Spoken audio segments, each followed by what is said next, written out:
For Brian Linden, this is his 25th year living in China. For decades, he has been operating the Linden Center, his namesake hotel brand and a hub for cultural exchanges in Xizhou Town in Dalibai Autonomous Prefecture, southwest China's Yunnan province. In 25 years, Brian and his family traveled to almost every bit of China and welcomed thousands of guests worldwide, introducing them to the Chinese culture. What is his observation of China's development? What message in his eyes China is sending to the world? I sat down with him for his answers. It's always good to start with your experience, like why you came to China in the first place in 1984 and what intrigued you to stay here. Man, I'm looking for a new dream. I came to China mainly because China gave me an opportunity to probably have a better life, which is kind of interesting because in 1984, America was one of the richest countries. And China at the time was not very affluent. So when I had an opportunity in 1983 come to study in China, I didn't have much of a future in America, to be honest. You know, I was a community college boy, and then I was night school boy. I felt that my mom and dad had dreams that they were never able to achieve. So I felt that in some ways I needed a new place. China immediately embraced me and gave me opportunities. Without China, I would be cleaning carpets still at my age. With China, I became a better person, not just for me, but for the world. 35 years ago, you wrote in your book that you couldn't recognize China from a world map, but now you have a little map in your head where to go in China, taking the trains, and also you could tell foreigners how to visit China. What do you think are behind such a big change? In 1984, there were very limited train lines and very, very slow. And I think that what has happened now is the government has really emphasized on building out the infrastructure. I never fly in China anymore because I always take the trains. I'm willing to go anything you need to do now. Medical, the transportation, the whole banking system. When I used to get my salary from CBS News in 1984-85, I used to have to go to the Zhongguo Yinhang on Qianmen. And they would just the money would go around on a little wire. Shh, shh, shh. I mean, look at it now. I mean, it's amazing.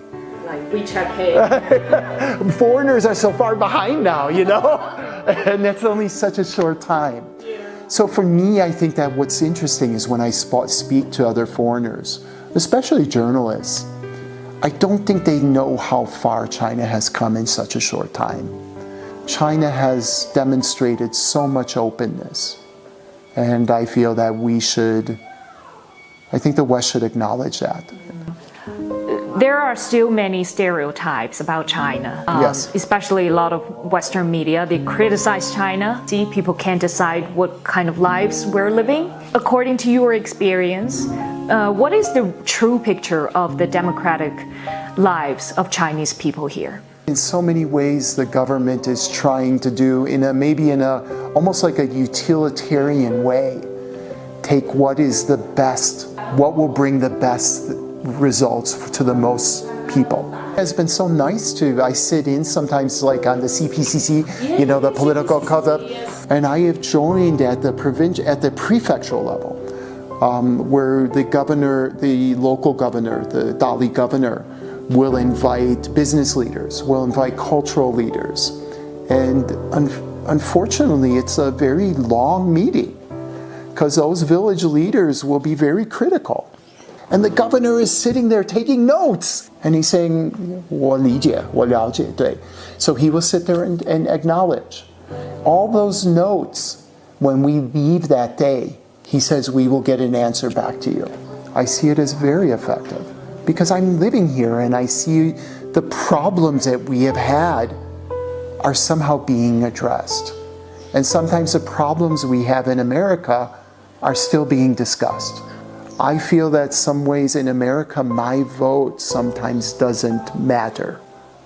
And that to me is a little bit sad. And this to me is something that I feel is a little bit of a fault in America right now, is that we don't even seem to be willing to look at other outside countries that have done so well. China has done so well. How do you comment on China's opening up efforts, especially considering we're announcing more visa-free policies for different countries? Yeah. How do you comment on those opening up efforts? It's been very helpful to us.